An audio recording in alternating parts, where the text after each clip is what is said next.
듣고 보는 아레날 리빌트톡 오늘의 영상 시작하겠습니다. 정비사업을 준비하는 단지에서 가장 현실적인 고민은 주차입니다. 차는 점점 커지고 세대수는 늘어나는데 땅은 그대로입니다. 지하를 깊게 파서 넓게 만들수록 공사비는 올라가고 사업성은 떨어집니다. 이런 상황에서 국토교통부가 주차 로봇의 법적 지위를 마련하고 관련 규제를 정비해 7월부터 주차 로봇 제도를 본격 시행하겠다고 밝혔습니다. 오늘 리빌트톡 두 번째 영상에서는 로봇 주차가 정비 사업에서 무엇을 어떻게 바꾸는 기술인지, 그리고 어디까지 기대하고 어디서는 조심해야 하는지를 주차 로봇 시스템 전문 기업 HL 로보틱스 조윤희 매니저님과 함께 이야기해 보겠습니다. 안녕하세요, 조윤희 매니저님. 인터뷰에 응해주셔서 감사합니다. 먼저 이 질문부터 드려볼게요. 주차라는 건 사실 예전부터 불편함의 상징이었는데 왜 지금 주차 로봇이 정비 사업의 중요한 이슈로까지 떠오르게 된 걸까요? 말씀해주신 것처럼 주차장은 모든 건물 경험의 시작 부분인데 항상 어둡고 불쾌하고 불편한 장소로 인식이 되어 왔어요. 그런데 이제는 주차장에 있는 시간을 최소화하면서 서울 같은 경우에는 주차난 문제도 심각하기 때문에 그 해당 문제들을 모두 줄여보고자 주차 로봇이 해결책으로 떠올랐다 생각합니다. 그렇다면 정비 사업에서 파킹 시스템을 통한 비용 측면 절감 수준은 어느 정도까지 기대할 수 있을까요? 해당 부분은 사실 너무나도 달라요. 예를 들면 기축 건물의 경우에는 이미 지하 층수가 충분히 파져 있거나 아니면 기존의 주차 구획에 따라서 이미 설계가 완료가 되어 있기 때문에 그럴 때는 주차 면수가 크게 증가하는 효과를 보기가 힘들 경우가 많습니다. 그런데 신축 같은 경우에는 차량이 이제 램프를 타고 운전자가 직접 내려가지 않아도 되므로 사람이 이용했어야 되는 계단 시설, 램프 시설들을 줄이고 혹은 기둥 간격들을 설계 단계에서부터 새로 설계를 하면서 건축 비용이 숫자로 이렇게 딱 잘라서 말씀드릴 수 있는 부분은 아니지만 보통 신축의 경우 30% 정도의 주차량이 증선을 되는 효과가 있습니다. 그리고 거기에 더불어서 이제 지하 층수를 조금 더 덜 파는 공사 비용 절감의 효과도 볼 수가 있습니다. 파킹 시스템과 같은 주차 로봇을 설치할 경우 시스템의 유지 및 관리에는 어느 정도의 비용이 소요되는지, 그리고 주차 로봇이 이 유지 관리 비용을 부담하고서도 충분히 경제성이 입증될 수 있는지가 궁금한데요.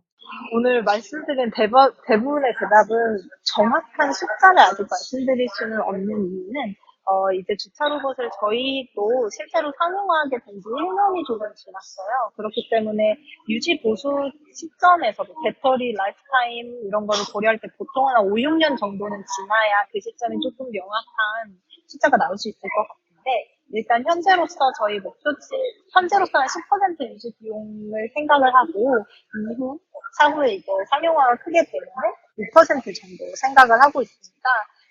해당 부분을 고려했을 때 ROI 관련된 질문을 해주신 것 같은데 주차 웬만한 로봇으로 대체를 한다 했을 때 ROI가 나올 수 있는 제품군이 사실 많진 않아요, 로봇 중에. 새로 개척하는 시장이기 때문에. 그런데 로봇 주차의 경우에는 최근에는 서울 같은 경우에는 집값이 비싸다라는 인식이 있는데 주차 로봇을 도입함으로써 주차 면수가 10% 정도 든다? 그러면은 그 정도 세대수를 더 리모델링을 할 때 더 분양을 받을 수 있다라는 장점이 생기게 되거든요. 그런 측면에서는 ROI가 충분히 그리고 그 이상으로 보답을 할 수 있는 상품입니다. 기존 아파트의 리모델링 사업 또는 철거 후 재건축 사업에 적용하기 위한 현재 파킹 시스템의 개발 또는 실용화 수준은 어느 정도이며 정비 사업 시장에서 상용화를 위해 극복해야 할 과제는 어떤 것들이 있을까요? 현재 파켓 수준이라 하면 하드웨어의 수준이 있고 소비자 인식의 수준이 있을 것 같은데요. 하드웨어의 경우는 인프라를 많이 탑니다. 예를 들면 주차 로봇을 도입하는 대수에 따라서 퍼포먼스가 많이 뛰어나고 혹은 인프라 상태에 따라서 많이 차이가 나는데 그 부분 하드웨어적으로는 사실 지금도 실증을 계속하고 많은 분들이 보러 오시지만 어, 로봇 퍼포먼스에 대한 불만이나 걱정은 상당히 없으신 편이에요. 왜냐하면 주차를 하는 동안에는 어차피 그것을 그 사용자가 보고 있지 않고 그 건물을 올라가시거나 할 일을 하러 가시기 때문에 그거는 크게 없는데, 이제 소비자 인식 측면에서 아무래도 주차 로봇이 생소하다 보니까 굳이 따져 말하면 주차 로봇의 경우는 베스트 드라이버보다는 속도가 조금 느리고요. 운전자 초보보다는 운전을 훨씬 능숙하게 하기 때문에 그거를 계속 지켜보고 있는 사람 입장에서 내가 되면 더 빨리 될 수 있을 것 같은데? 라는 인식을 하기도 하고요. 내가 운전을 하면서 주차를 할 때는 기다리는 시간이라 생각을 하지 않는데 그 주차라는 모습을 쳐다보고 있으면 보통 인식하기가 느린데 답답한데 라는 생각을 하시더라고요. 하지만 주차 로봇이 사실상 생각을 해보면 내 집에서 주차 로봇을 호출을 해서 내려왔을 때 이미 출차 위치에 출차 준비를 하고 있다든지 이런 식의 시나리오로 활용이 되어야 하는데, 그런 인식 측면에서도 점점 활용화되면서 나아지지 않을까 생각합니다. 현직에 계신 실무자로서 조금 더 로봇 주차 시장이 이제 사업의 안정권에 들어가기 위해서는 어떤 것들을 준비해야 할지 좀 주차 로봇이든 뭐든 로봇 업계에 있으면 좀 공감할 내용 같은데, 항상 새로운 곳을 개척해서 나가는 느낌이 크기 때문에 법 제도화라는 벽에 되게 자주 부딪히게 돼요.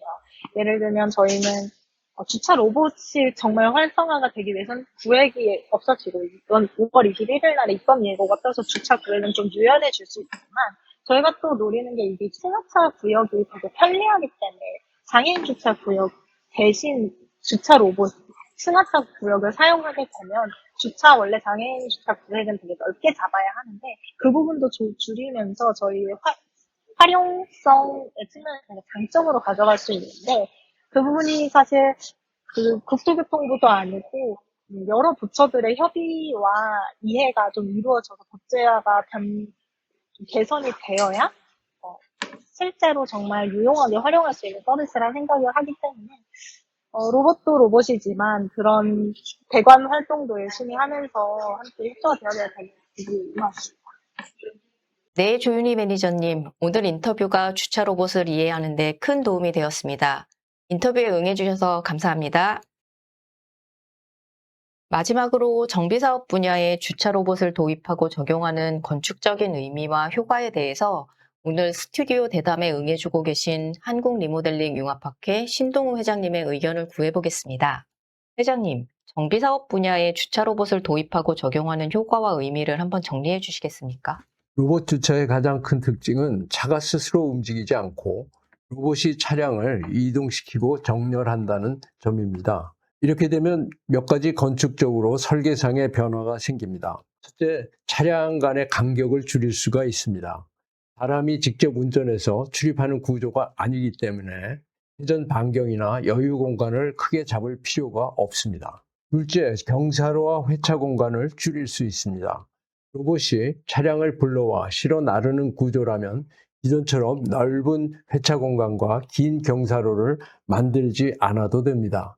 이 결과 동일 면적 내 주차 가능 대수를 약 30% 이상 늘릴 수 있다는 실증적인 결과가 나와 있습니다. 또 지하 굴착 깊이도 줄이는 설계를 할 수가 있습니다.